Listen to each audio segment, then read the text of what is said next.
Well, I'm Gavin. I'm here. Get Your Rock Out at the Art Deco in Northampton today. How are we doing, Dave? All right? Yeah, we're doing good. Yeah, good. Happy to be here. Good stuff.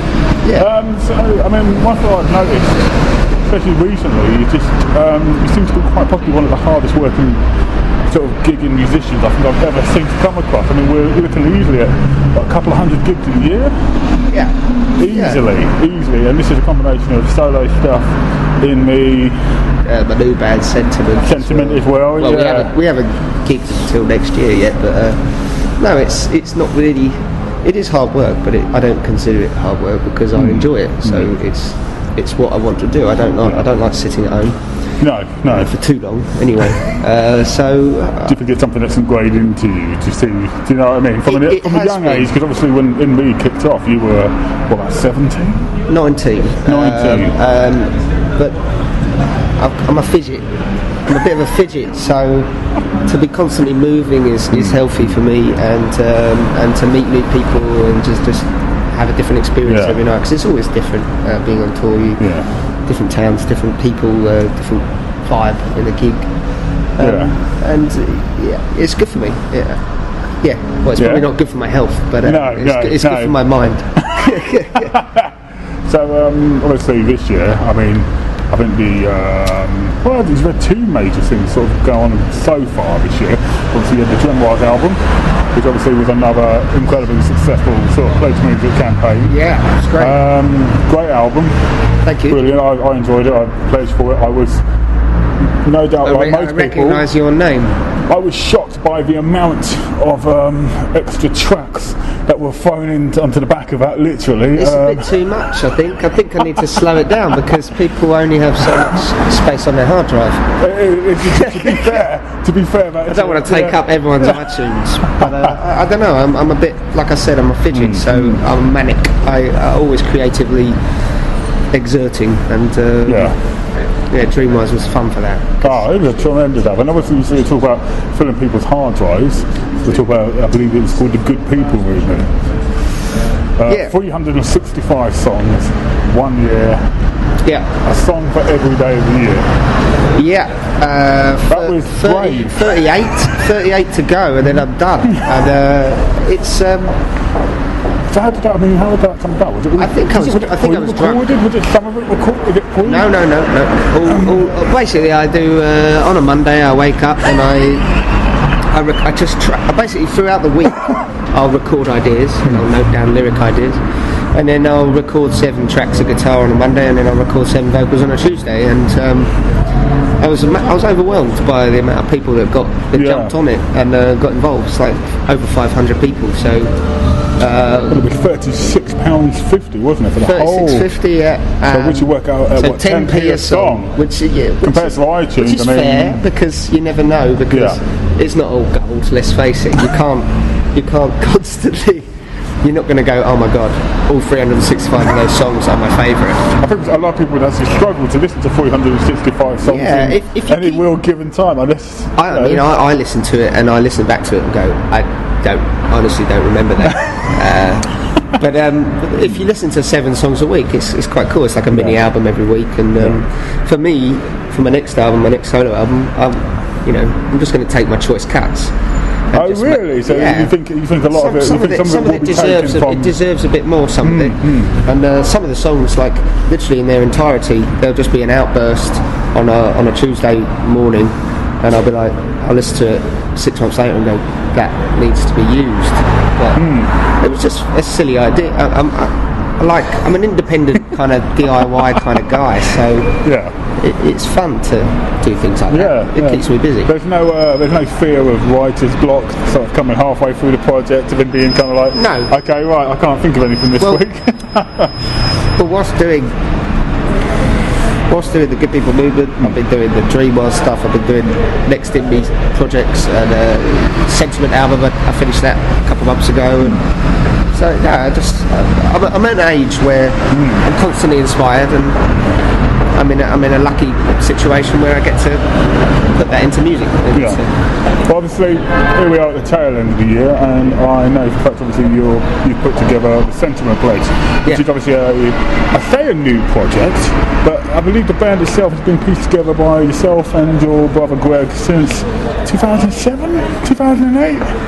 I think Greg was doing it for even longer, maybe 2004, 2005. So it was Greg who actually started the Sentiment. Greg writes all the music, all of it, and I write all the vocals and lyrics. So it's quite a fun thing for me to do because the music's already there. So I just listen to it, and then just see what sticks in my head and what and lyrically try to do, because most metal bands, they sing about, I don't know, demons and dragons and stuff like that. I tried to kind of put a twist on it and sing about subjects a bit more head on and maybe it's a bit tongue in cheek.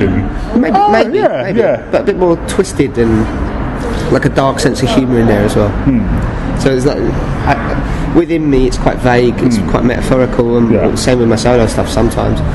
But with Sentiment, it's pretty blatant. So I'll write a song about alcoholism, I'll write a song about religion, the problems with religion in my eyes, and I'll write a song about people that do cocaine that should be probably at home with their wife and kid, things like that.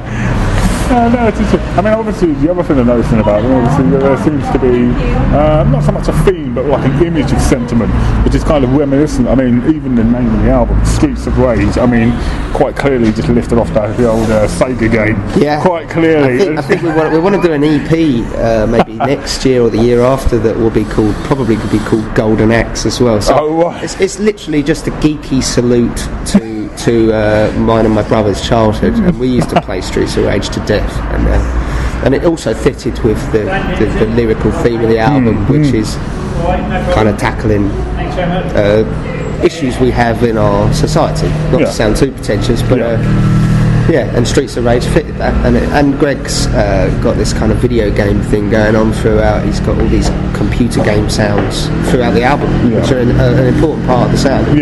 So it fitted. And there's a few titles on there. There's a song called Zero Tolerance, there's a song called Bloodshot, and a song called Defenders of Oasis, which are games that people probably haven't heard of. No, they ring a bell. They do ring a bell. Two of them are Mega Drive games. One of them was a Game Gear game, a role-play game, Defenders of Oasis, and is the Sega Mega Drive somewhat key here? Maybe. Streets of Rage. They all seem to be Mega Drive titles. I had an Atari 5.2 RST when I was about 4 or 5. Then I got a Game Gear, and Greg got a Game Boy. He was gutted because I was like, "My one's in colour, bitch." And then we got Mega Drive, Mega Drive 2 even, and we were Sonic the Hedgehog 2 and games like that, and we were hooked. And then we went on to what was after that.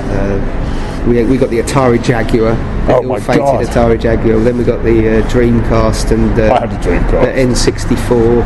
Yes, some keen machines there actually. Yeah, some unusual ones though. Some that are sort of like off the beaten track. Well, Atari Jaguar had Alien vs Predator, which I was obsessed with. There you go. Oh wow, that's incredible. Because I noticed also with the on the pledge campaign, when you actually choose which pledge you wanted to go for as well, there was also clever nods as well. It's all Greg, yeah? I quit gaming for about 5 years. I saw it as a waste of time for a while because I was so busy with music and so busy trying to make myself and try to do everything myself that I couldn't honestly sit down and play a game for more than 15 minutes without going, I'm not completing this. And recently I got back into it, I suppose. But Greg is the gamer. Greg loves his games. He keeps everything as well. He never sells anything. Oh so wow! He's got his no trade-ins. He's got his GameCube and he's got his Atari Jaguar and all that. Yeah. Brilliant. So obviously, talking about Sentiment. I think we're pushing 500%, or we hit the 500% now. It should hit 500 by Monday, I think. So, the response from that has been fantastic, and obviously you've given hints, obviously, but you weren't sure obviously how far this was going to go. No idea. But obviously with the great response we've had so far, that we could be possibly looking at a tour. We are looking at a tour, in February. Brilliant. We're going to announce it next week. So. Oh right, excellent. Yeah. All right, brilliant. It's only 7 dates. Like the guys have all got jobs. Okay. I'm the only bum. I'm the only guy that does music full time. So we have to work around that. But the aim is to see how it goes. Basically, no expectations. To see how it goes. And if it gets to a point where we're in demand and we can go and do a month's tour, then why not? Definitely. Breaking in gently, naturally. Well, people think you can't do more than one band. So, well, no, I mean there have been killer examples of the fact that isn't true, is it? Really? No. And people kind of go, oh, what about IMMI? And it's like, well, IMMI are on tour 365 days of the year, so I've got all this space and time to fill up. And like I said, I'm a fidget, so I like constantly being busy, especially with things that I enjoy. So, but I ain't going to start another band. You're not? No, this is it. Yeah. 2 bands and a solo thing's enough. You think that'll be enough for you? Yeah. I think for now, yeah. But to be fair, I mean, Sentiment is a big departure. I think from the In Me sound, it's a lot more aggressive. It's very aggressive. They're better. And it's nice to hear you using some of those growls. Really kind of, because I know I mean, we've had bits and pieces of it in IMMI over the years, haven't we? But it's very... IMMI do kind of all sorts. Sentiment do stuff that's a lot heavier than IMMI ever does. Yeah. And, that was fun for me. Because Greg's just a lot... He's a cleverer guy than me, to be honest, in many ways. He's more intelligent with... he's quite a mathematical guy, so he can figure out this metal stuff a lot more than me. I love riffs. I like things to be in 4/4. They're more like time signatures, that sort of thing. Yeah, I try to rein it in with him a bit because sometimes I think it's a bit nonsense. But math metal. The Streets of Rage album it's to the point, but it is really, really heavy. Okay, well, I mean, obviously you always mentioned it. You've given a little hint towards it already. Next year, obviously 2014, we will be seeing the next In Me project, which, if I'm right, I may have heard, it's going to be a triple album? Yes, well, we're going to do the Sentiment stuff, and I'm going to do the solo album in autumn, I think. Okay. But in between... Is it going to be a solo album next year as well? Yes, there will be, I've already pretty much read it. Okay. But in between, there's going to be not the triple album. Okay. That will wait till early 2015. Okay. Just because I don't want to rush it. I don't see the point. Okay. But we're probably going to do an EP. Okay. Just to kind of go, hey, we're back and do some touring and see how it goes, really. Yeah. Okay. Brilliant. Okay, and then obviously 2015 we'll see the trilogy. Fingers crossed. That'll be that, and then maybe this Sentiment EP. We're just going to try and keep them all running in line with each other, so that neither project steps on anyone else's toes. Oh, brilliant. Okay, well, that's brilliant. Well, thank you very much for your time, Dave. Not a problem. Brilliant. Have a good chat. Bye. Thank you, mate. Nice one. Thank you, mate.